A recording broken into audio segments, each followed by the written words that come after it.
पवन तनय संकट हरण मंगल मूर्ति रूप राम लखन सीता सहित हृदय वसु स्वरूप। हनुमान जयंती के अवसर पर हनुमान जी को याद करते हुए मैं गीता का पाठ प्रारंभ करता हूँ। कल तक हमने गीता के 8वें श्लोक तक का विस्तृत रूप से वर्णन कर दिया था। 8वें श्लोक तक मैंने बताया था आपको कि द्रोणाचार्य के पास दुर्योधन पहुंचा है।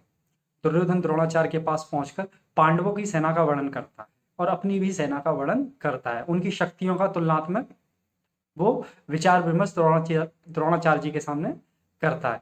9वें श्लोक में भी उसने अपनी सेना के बारे में थोड़ा बहुत द्रोणाचार्य जी के सामने कहा है। अन्य च बहवा शूरा मदरते त्यक्त जीविता नाना शस्त्र प्रहरणा सर्वे युद्ध विशारदा। और उसने ये बोला है कि हमारी सेना में भी कई ऐसे लोग हैं या हमारी पूरी सेना ही हमारे लिए मरने मारने को उतारू, अपने प्राणों की चिंता छोड़कर हमारे लिए लड़ने के लिए तैयार खड़ी हुई है। उसने कहा है हमारे बहुत सारे शूरवीर अपने जीने की इच्छा का भी त्याग कर चुके हैं और जो बहुत सारे अस्त्र शस्त्र चलाने में भी निपुण हैं, वो हमारी तरफ से हे द्रोणाचार्य जी युद्ध करने के लिए आए हुए। परंतु द्रोणाचार्य जी बिल्कुल चुप रहते हैं। द्रोणाचार्य जी कुछ नहीं बोलते क्योंकि उन्हें कहीं ना कहीं ये पता ही था कि वो अधर्म की तरफ से लड़ रहे हैं। तो द्रोणाचार्य जी चुप रहते हैं। द्रोणाचार्य जी को चुप देखकर दुर्योधन के मन में विचार उत्पन्न होता है कि उसके मन में विचार उत्पन्न होता है जिसका विवरण उसने 10वें श्लोक में किया है। उसके मन में विचार उत्पन्न होता है कि माना कि हमारी सेना के सेनापति भीष्म पितामह हैं, जो अजेय हैं, भीष्म पितामह। परंतु भीष्म पितामह के होने के बावजूद भी हमारे सेना के अंदर मतभेद है। हमारी सेना पूरी तरह से एक नहीं है। हमारी सेना के सेनापति तक का भी जो हृदय है, मन है, वो पांडवों की तरफ ही लगा हुआ। ये लोग पक्षपाती लोग हैं। इनका मन लड़ मेरी तरफ से रहे हैं पर इनका मन किस तरफ है? पांडवों की तरफ। इनका मन जो पांडवों की तरफ है, तो इसलिए वो अपनी सेना की विजय के प्रति आशंकित था दुर्योधन। परंतु उसे मालूम था कि जो दूसरी तरफ भीम के द्वारा रक्षित सेना है, जो भीम के द्वारा रक्षित है, मैं आपको फिर यहाँ पर क्लियर कर देना चाहूंगा कि जो दुर्योधन था वो पांडवों की सेना का सेनापति भीम को ही मान के चलता था। माना कि धृष्टद्युम्न उनके सेनापति थे पर वो भीम को ही मान के चलता था क्योंकि वो हमेशा शक्ति की तुलना करता था। उसे मालूम था कि जो सामने है उसमें अर्जुन ही भीम ऐसे योद्धा हैं जो हमारी सेना का समूल विनाश कर सकते हैं। और आप लोग जानते हो भीम ने 100 के 100 कौरवों को मारने की प्रतिज्ञा ले रखी थी। 100 के 100 कौरवों को मारने की प्रतिज्ञा भी ले रखी थी। इसलिए उसे ये भी पता था कि भीम ही हमारी सेना का सर्वनाश करेगा। इसलिए वो भीम को लेकर काफी आशंकित रहता था। तो यही उसने जो 10वां श्लोक गीता का आया है उसमें साफ बोला है, अब अपर्याप्तम तद इस्माकम बलम भीष्मा भी रक्षितम पर्याप्तम तुद मेताशाम बलम भीमा भी रक्षितम। उसने कहा माना कि हमारी सेना भीष्म पितामह के द्वारा रक्षित है परंतु इसके जीतने में तब भी क्या है? संशय है। परंतु जो दूसरी तरफ भीम है उसकी सेना जीतने के लिए बिल्कुल अग्रसर खड़ी हुई है। उसकी सेना हमें जीत सकती है क्योंकि उसकी सेना में मनभेद नहीं है। उन सबकी सेना का एक ही लक्ष्य है, कौरवों की सेना का विनाश करना। और भी वो भीम के बारे में कई बातें जानता था दुर्योधन, इसलिए वो भीम को लेके काफी आशंकित था। वो भगवत गीता में साफ साफ आया है कि उसमें साफ साफ दुर्योधन सोच रहा है कि यह जो पांडवों की सेना है वह हम पर विजय प्राप्त करने में पूरी तरह से समर्थ है। कारण क्योंकि उनकी सेना में मतभेद नहीं है, सभी एक मत होकर संगठित है। उनकी सेना का संरक्षक बलवान भीमसेन है जो कि बचपन से ही मेरे को हराता हुआ आया है। यह अकेला ही मेरे सहित 100 भाइयों को मारने की प्रतिज्ञा कर चुका है, अर्थात ये हमारा नाश करने पर तुला हुआ है। जो भीम का शरीर था वज्र की तरह मजबूत था, यह भी दुर्योधन जानता है। वो दुर्योधन मन ही मन में सोच रहा है जो भीम का शरीर है वज्र के समान मजबूत है, इसको मैंने जहर पिलाया था तब भी ये नहीं मरा था। जो महाबली भीम था, दुर्योधन ने उसको बचपन से मारने की चेष्टा करी। उसने बचपन में ही भीमसेन को जहर पिला के मारने की कोशिश करी थी। उसने जहर पिला के नदी में फेंक दिया था भीमसेन को, परंतु भीमसेन को वहां पे नागों ने रक्षा की। भीमसेन की नागों ने रक्षा की, सर्पों ने रक्षा करी और उसको इस तरह का अमृत पिलाया, इस तरह का एक रसायन पिलाया जिससे उसके शरीर में बहुत सारे हाथियों का बल आ गया था। इसलिए वो ये सोच रहा है ये भीमसेन पांडवों की सेना का संरक्षक है, इसलिए सेना वास्तव में समर्थ है, पूर्ण है, हम सबको जीत सकती है। तो इसलिए मैं यहाँ पे आपको फिर क्लियर करना चाहता हूँ कि जो दुर्योधन था वो पांडवों की सेना का संरक्षक सेनापति भीम को ही मान के चलता था, वो धृष्टद्युम्न को तो गिनता ही नहीं था। दुर्योधन पर आरंभ से ही भीमसेन की शक्ति का बहुत प्रभाव पड़ा था, क्योंकि वो बचपन से ही भीमसेन से पिटता हुआ चला आ रहा था। इसलिए भीमसेन को देखकर दुर्योधन हमेशा से आशंकित रहता था। और भी इस श्लोक में कई सारी महत्वपूर्ण बातें आई हैं। देखिए, आप यहाँ पर ये समझिए, दुर्योधन युद्ध के पहले द्रोणाचार्य के पास गया, द्रोणाचार्य को उसने अपने पक्ष में लेने की कोशिश करी, परंतु आप देखिए जो अर्जुन था, जो पांडवों की तरफ से जब भगवत गीता हमारी, जब भगवान श्री कृष्ण अर्जुन को ज्ञान देना चालू करेंगे तो अर्जुन ही इस युद्ध की मुख्य धुरी था, अर्जुन ही इस युद्ध को पूरी तरह से संचालित कर रहा था, उसके ऊपर ही विजय और पराजय निश्चित थी। तो अर्जुन जो था वो युद्ध से पहले किसी के पास नहीं गया है, उसने खुद का गांडीव धनुष उठाया है, उसने खुद का गांडीव धनुष उठाया और भगवान श्री कृष्ण से कहा है कि आप मेरे रथ को बीच युद्ध में ले चलें, बीच मैदान में ले चलें, ताकि मैं कौरवों की सेना का पूरा विश्लेषण कर सकूं कि मुझे युद्ध में किस किस को मारना है, किन किन को हराना है। आप यहाँ पर ये समझिए, जो कायर मनुष्य होता है, जो लोभी लालची होता है, जिसके मन में अधर्म होता है, वो कभी भी अपनी शक्ति से नहीं लड़ता, वो दूसरों की शक्ति से लड़ता है, उसके मन में हमेशा डर बना रहता है, वो लोगों को अपने पक्ष में करने घूमता है, क्योंकि उसे लगता है कि वो तो गलत है परंतु वो दूसरे के सहारों से जीता है। परंतु जो बलवान पुरुष होता है, जो भगवान के सहारा लेके चलते हैं, जो भगवान के प्रति पूरी तरह समर्पित होते हैं, जैसे कि अर्जुन था, वो किसी का सहारा नहीं होता, केवल वो परमेश्वर का सहारा लेता है और अपनी ही शक्ति से युद्ध करता है। वो इस पूरे जीवन में, इस अपनी कर्म भूमि में खुद के कर्मों पर विश्वास रखता है। यही तो गीता का ज्ञान है कि अपने कर्म पर विश्वास करके ही कर्म करना, अपने धर्म का पूरी तरह पालन करना। दूसरे के कर्म आपके अधिकार में नहीं है, पर खुद का कर्म आपके अपने अधिकार में। खुद के कर्म को धर्म की कसौटी पे ढालना और धर्म के अनुसार ही अपने पूरे कर्तव्यों का पालन करना। तो अर्जुन वही कर रहा था। साफ साफ लिखा हुआ है कि अर्जुन कौरव सेना को देखकर किसी के पास ना जाकर हाथ में धनुष उठाता हुआ बोलता है कि हे कृष्ण, मेरे रथ को तुम युद्ध भूमि के मध्य में ले चलो। परंतु दुर्योधन युद्ध के पहले भगा भगा द्रोणाचार्य के पास जाता है, क्योंकि उसे द्रोणाचार्य की शक्ति का सहारा था, उसे अपनी शक्ति का सहारा नहीं था।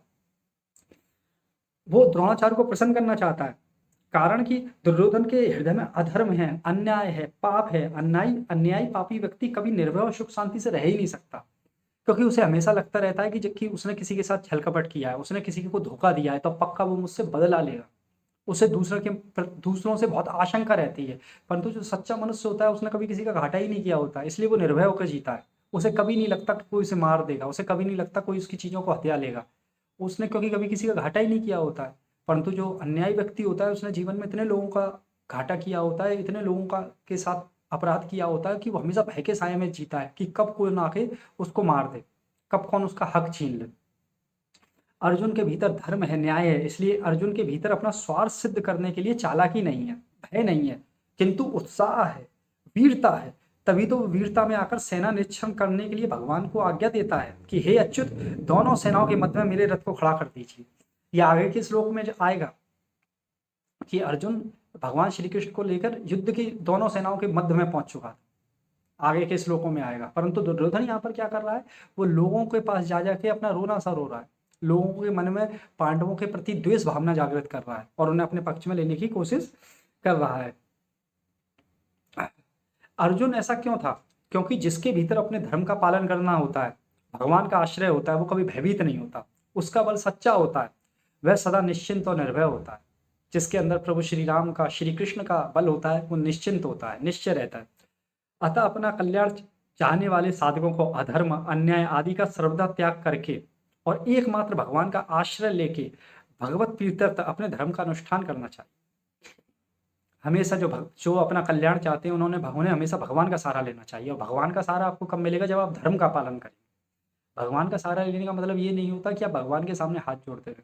भगवान का सहारा लेने का मतलब होता है जो ये प्रकृति है, जो सृष्टि है, इसके चलाने में योगदान करें। इसमें कोई भी काम ऐसा ना करें जिसमें किसी का अहित हो, अपने कारण कभी किसी को संकट ना आए, किसी का भी आप धन, वैभव, किसी भी तरह से किसी को कोई घाटा ना पहुंचाए। भौतिक संपत्ति को महत्व देकर और सहयोगजन्य सुख के प्रलोभन में फंसकर कभी अधर्म का आश्रय नहीं लेना चाहिए, कि आपको कोई किसी से थोड़ा सा प्रॉफिट दिख रहा है, कोई लाभ दिख रहा है और आप अधर्म के रास्ते पे चल गए कि इसको अपने रास्ते से हटाऊं तो इसकी मैं संपत्ति को हथिया लूं, तो वहां पर आप ये समझिए कि आप एक अधर्म के रास्ते पे चले जाते हैं और अंत दुर्योधन की तरह ही होता है, क्योंकि इन चीजों से कभी मनुष्य का हित नहीं होता, जबकि अहित ही होता है। अर्जुन देखिए, अर्जुन ने अस्त्र शस्त्रों से सुसज्जित नारायणी सेना को छोड़कर निशस्त्र भगवान श्री कृष्ण को स्वीकार किया था। अर्जुन ने खुद देखिए इतनी बल, एक अक्षौणी सेना थी नारायणी सेना, जो भगवान श्री कृष्ण की सेना थी, बहुत विशालकाय सेना थी नारायणी सेना, उसको हराना भी मुश्किल होता था। परंतु अर्जुन ने इतनी बड़ी भारी सेना को छोड़कर केवल भगवान श्री कृष्ण को चुना, जो कोई निशस्त्र थे, जिन्होंने साफ कहा था मैं अस्त्र नहीं उठाऊंगा, उसके बावजूद भी उसने भगवान श्री कृष्ण को चुना। और दुर्योधन ने भगवान को छोड़कर उसकी नारायणी सेना को स्वीकार किया था। तात्पर्य यह है कि अर्जुन की दृष्टि भगवान पर थी और दुर्योधन की दृष्टि वैभव पर थी। अंतर देखिए, अर्जुन की दृष्टि हमेशा भगवान पर रहती थी कि भगवान मेरे हो जाए, परंतु जो दुर्योधन था उसकी दृष्टि वैभव पर रहती थी। जब श्री कृष्ण ने कहा कि मैं युद्ध नहीं लड़ूंगा, मैं कुछ नहीं करूंगा, तो दुर्योधन ने कहा फिर ये मेरे किस काम के, जब ये युद्ध ही नहीं करेंगे तो इनकी नारायणी सेना ले लेता हूँ, वो मेरे लिए युद्ध करेगी। जिसकी दृष्टि भगवान पर होती है उसका हृदय बलवान होता है, पर बात यही है जिसकी दृष्टि भगवान की होती है, जो धर्म के मार्ग पर चलता है, वो कभी झूठा नहीं होता, वो कभी डरता नहीं है किसी से, वो हर संकट का सामना कर लेता है, क्योंकि भगवान का बल सच्चा होता है। परंतु जिसकी दृष्टि सांसारिक वैभव पर होती है उसका हृदय कमजोर होता है, क्योंकि संसार का बल कच्चा होता है। तो सांसारिक दृष्टि से वैभव के भरोसे रहता है, अपनी धन दौलत के सहारे रहता है, अपने बंधु बांधवों के सहारे रहता है, और जिसका भगवान पर भरोसा कमजोर होता है वो हमेशा हृदय से कच्चा ही मिलेगा। वो कोई भी अपने जीवन का कोई भी स्टेप उठाएगा, कोई भी किसी भी कर्म को करेगा तो दूसरों के भरोसे रह के करता है, अपने भरोसे रह के नहीं करेगा, तो उसमें सफलता के चांस उसके कम हो जाते हैं। तो यहाँ तक हमारे श्लोक 10 तक दुर्योधन ने ऐसे विचार किए और द्रोणाचार्य के पास जाकर अपने ये विचार अपनी सेना की और पांडवों और कौरवों की सेना के बारे में व्यक्त किए। अब दुर्योधन ने आगे कहना चालू करा, अब उसकी दृष्टि भीष्म पितामह के ऊपर गई, क्योंकि भीष्म पितामह उसकी सेना के सेनापति थे। तो जो दुर्योधन था, अब उसने अपनी सेना के लोगों से कहना चालू करा कि आप सब लोग, जो श्लोक क्रमांक 11 है, उसने अपनी सेना के जो महारथी थे उनसे कहना चालू करा कि हमारी सेना के सेनापति भीष्म पितामह है, पर आप सब लोग भीष्म पितामह की चारों ओर से रक्षा कीजिएगा ताकि उन्हें युद्ध लड़ने में कोई दिक्कत ना आए। अब वो ऐसा क्यों कह रहा है भीष्म पितामह की रक्षा करो, इसका क्या कारण है? इसका कारण भी बहुत सूक्ष्म है, क्योंकि भीष्म पितामह को पूरे युद्ध में किसी से खतरा नहीं था, उनको खतरा था तो केवल शिखंडी से। भीष्म पितामह ने ये व्रत ले रखा था कि कभी भी किसी महिला पर हाथ नहीं उठाए, महिला पर अस्त्र शस्त्र नहीं उठाए। परंतु उस युद्ध में एक ऐसा भी महारथी था जो कौरवों के विरोध में लड़ रहा था, जो कि पिछले जन्म में स्त्री था, जिसका नाम शिखंडी था। शिखंडी पिछले जन्म में स्त्री था, और इस जन्म में भी कथा आती है कि वो प्रारंभ में स्त्री ही था, परंतु भगवान के वरदान से, शिव जी के वरदान से बाद में वो पुरुष में कन्वर्ट हो गया था, पुरुष में परिवर्तित हो गया था। परंतु भीष्म पितामह की नजरों में वो अभी भी स्त्री ही था, क्योंकि वो बचपन में स्त्री था, पिछले जन्म में भी स्त्री था। तो भीष्म पितामह की नजरों में जो शिखंडी था वो स्त्री ही था, इसलिए वो स्त्री की नजरों से ही देखते थे उसे। तो सबको पता था अगर शिखंडी भीष्म पितामह के सामने आ गया तो भीष्म पितामह उस पर अस्त्र शस्त्र नहीं चलाएंगे, अपने धनुष बाण रख देंगे। इसलिए द्रोणाचार्य अपने सभी महारथियों से बोल रहा है कि आप सबके सब लोग सभी मोर्चों पर अपनी अपनी जगह दृढ़ता से स्थित रहते हुए निश्चित रूप से पितामह भीष्म की ही चारों ओर से रक्षा करें, चारों ओर से रक्षा करें, क्योंकि भीष्म पितामह का इस युद्ध में बने रहना बड़ा जरूरी था, और भीष्म पितामह को खतरा केवल शिखंडी से था। इसलिए दुर्योधन ने अपने सब तरफ से लोगों से कहा कि शिखंडी को आप लोग, शिखंडी से भीष्म पितामह को बचा के रखिएगा, बाकी भीष्म पितामह तो फिर सबका सर्वनाश कर ही देंगे।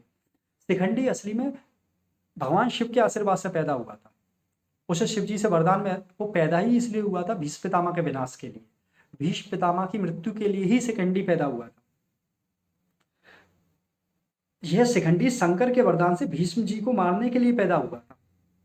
अतः जब से शिखंडी से भीष्म जी की रक्षा हो जाएगी तब तक वो सबको मार देंगे। मतलब ये है, जब तक शिखंडी भीष्म पितामह के सामने नहीं आ रहा है तब तक भीष्म पितामह सबको मारते रहेंगे।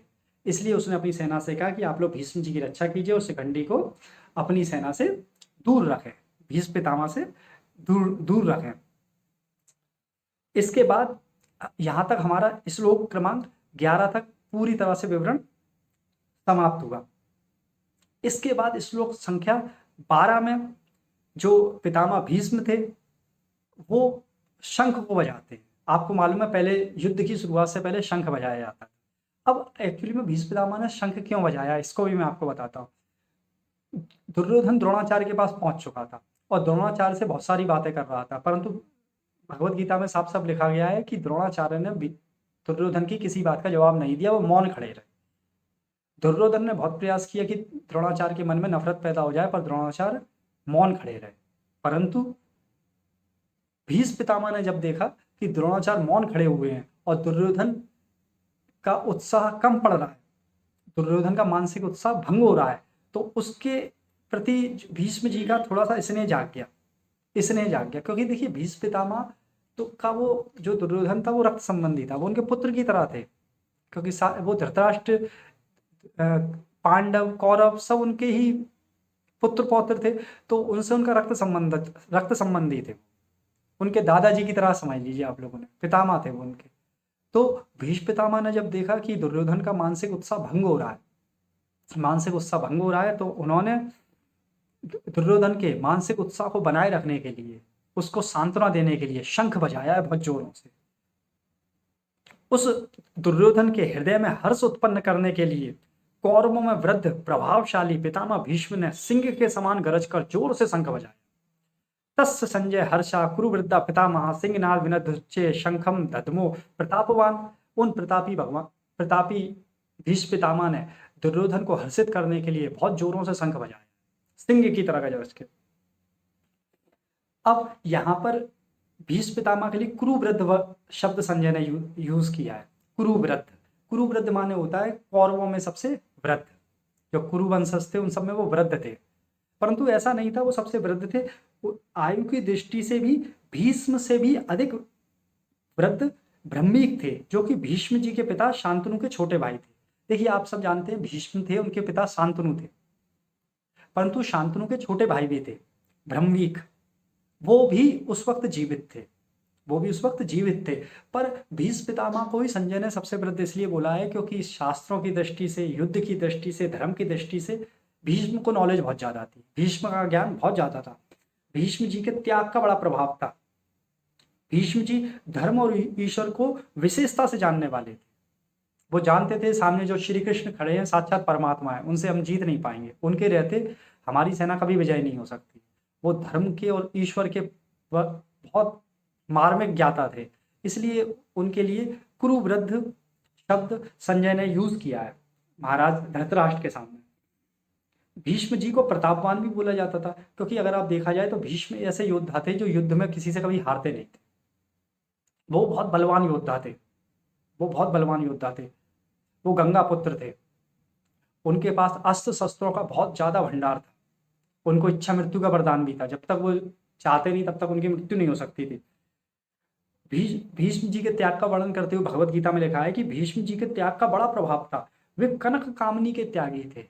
कनक कामनी मतलब वो बचपन से ब्रह्मचारी थे, कनक माने होता है सोना, उन्हें अभी राजपाट से भी कोई मतलब नहीं था, इतने बड़े, असली में जो हस्तिनापुर था उसके राजा कौन थे, वो भीष्म ही थे। जो हस्तिनापुर के राजा सबसे प्रथम कौन थे, शांतनु थे, और शांतनु के पुत्र एकमात्र भीष्म थे।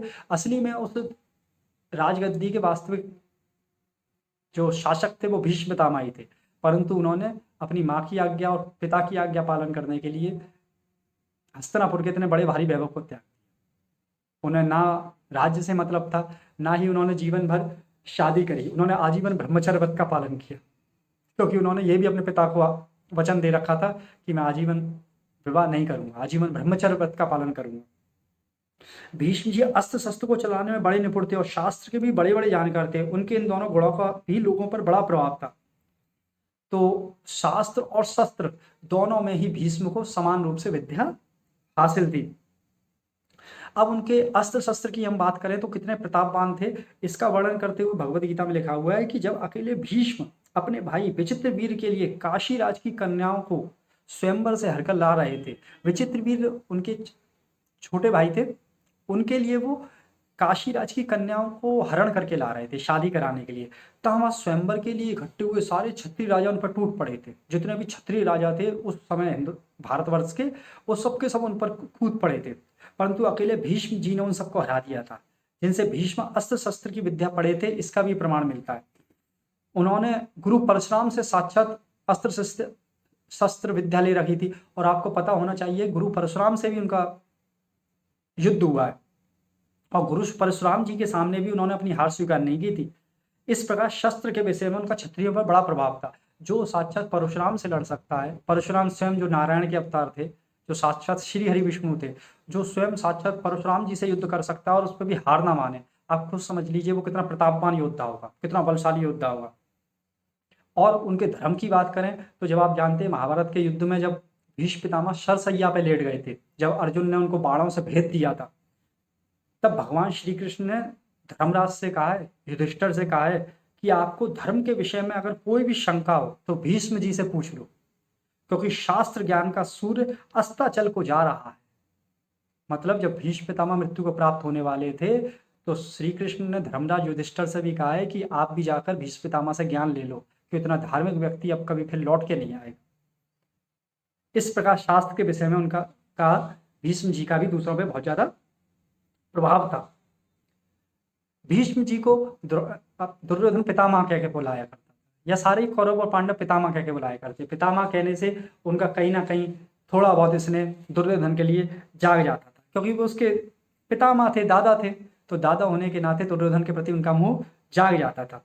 इसलिए द्रोणाचार्य के समान चुप ना रहकर भीष्म ने क्या किया है, दुर्योधन की किसी बात का जवाब तो नहीं दिया, परंतु उन्होंने बड़ा सिंहनाद करते हुए, मेघनाद करते हुए उन्होंने शंख बजाया, शंख बजाया। मैं यहाँ पर यह भी बात आपको क्लियर कर दूं, जो भीष्म पितामह थे उन्होंने शंख युद्ध की घोषणा करने के लिए नहीं बजाया था, उन्होंने युद्ध की घोषणा करने के लिए नहीं बजाया था। उनका मुख्य उद्देश्य उस वक्त शंख को बजाने का दुर्योधन को प्रसन्न करना था। माना कि उस शंख के बजने के बाद युद्ध की घोषणा हो गई, क्योंकि लोगों ने तो यही समझा कि युद्ध की घोषणा के लिए शंख बजाया गया। और सारे आगे की हम श्लोकों में पढ़ेंगे, जो श्लोक क्रमांक 13 आएगा आगे, उसमें पढ़ेंगे कि 13-14 में कि कौरवों और पांडवों ने जब भीष्म पितामह ने शंख बजा दिया, उसके बाद सारे कौरवों ने, सारे पांडवों ने भी अपने शंख बजाए, युद्ध की घोषणा करी है कि युद्ध प्रारंभ हुआ। परंतु जो भीष्म पितामह थे उनके शंख बजाने का उद्देश्य उस वक्त युद्ध की घोषणा करना नहीं, अपितु दुर्योधन के मन में आए हुए दुर्बल विचारों को दूर करना था, उसके मन में आए संशय को, शंका को मिटाना था, उसके मन में आई हुई कमजोरी को मिटाना था। इस तरह आज हमने भगवत गीता के प्रथम अध्याय के 12वें श्लोक तक अपना पाठ पूर्ण किया। इस तरह से आप आज के श्लोक में भी आपने देखा कि किस तरह से दुर्योधन, द्रोणाचार्य, भीष्म पितामह, कृपाचार्य, अश्वत्थामा, कर्ण जैसे महारथी होने के बावजूद भी दुर्योधन के मन में अपनी सेना को लेकर संशय था। और यहाँ तक कि उसके खुद की भी जो सगे संबंधी थे, जो गुरु थे, वो भी उसकी तरफ से एकचित होकर लड़ाई नहीं कर रहे थे। उनका मन भी पांडवों की तरफ लगा हुआ था, क्योंकि पांडवों की तरफ साक्षात भगवान श्री कृष्ण थे, धर्म थे। इसलिए जब भी आपके जीवन में भी कभी कोई संकट आए तो हमेशा अपने धर्म का पालन करिए, परमात्मा में विश्वास रखिए। आप देखना कितनी भी मुश्किल घड़ी आएगी, कितनी भी कठिन घड़ी आएगी, आपको अंधेरे में भी रास्ता ओपन खुल जाएगा, आपके अंधेरे में भी आपके लिए रास्ता खुल जाएगा। आप कितनी भी कठिन से कठिन परिस्थितियों में फंसे होंगे, कितनी भी कठिन से कठिन परिस्थितियों में जब आपको रास्ता दिखाई नहीं दे रहा होगा, परंतु आप धर्म के मार्ग पर है, आपने जीवन में कभी किसी को कष्ट नहीं दिया है, तो आपके अपने रास्ते अपने आप ही स्वयं खुलते चले जाएंगे। यहाँ तक कि मैं आपको विश्वास दिलाऊं, मैंने भी अपनी ज़िंदगी में कई जगह जाना, और आप भी जानेंगे। अगर आप धर्म के मार्ग पर हैं और परमात्मा में पूर्ण विश्वास रखते हैं, तो कितनी भी कठिन परिस्थिति आएगी, जहाँ पर अब आपको लग रहा होगा कोई रास्ता नहीं है, जहाँ पर आपकी कोई, कहने का मतलब सोर्स नहीं होगी, आप अकेले हो गए जीवन युद्ध में, उस वक्त भी परमात्मा परिस्थिति को आपके अनुकूल कर देगा। थोड़ा बहुत कष्ट सहने के बाद आप बड़ी से बड़ी परिस्थितियों में से भी निकल के आ जाएंगे और विजयी होकर निकलेंगे। जिस तरह अर्जुन महाभारत के युद्ध में इतनी विकट परिस्थितियां होने के बावजूद भी विजयी होकर लौटा, क्योंकि भगवान श्री कृष्ण उसके सारथी थे और उसने धर्म का मार्ग नहीं छोड़ा। उसी तरह आप भी अपने जीवन में धर्म के मार्ग पे बने रहें, तो परमात्मा श्री कृष्ण आपके सारथी बन के आपको किसी भी परिस्थिति से निकाल लेंगे। आपके जीवन में चाहे रुपए की परेशानी हो, चाहे आपके जीवन में जॉब की परेशानी हो, संपत्ति को लेकर विवाद हो, जीवन में किसी तरह भी घटना हो, घर में परिस्थितियां ठीक ना हो, परंतु अगर परमात्मा में विश्वास रखते हैं तो वो आपके विपरीत परिस्थितियों में भी अनुकूलता ला देगा। जो विपरीत परिस्थितियां हैं वो अभी आपके लिए तरह तरह के स्वर्णिम अवसर देके जाएंगी। आप खुद कहेंगे फिर भगवान जो करता है अच्छे के लिए करता है। जीवों पर दया करें, वृक्ष को ना काटें, गाय माता की रक्षा करें और इस तरह से अपने जीवन को धर्म के मार्ग पर अग्रसित करें। जय श्री कृष्ण।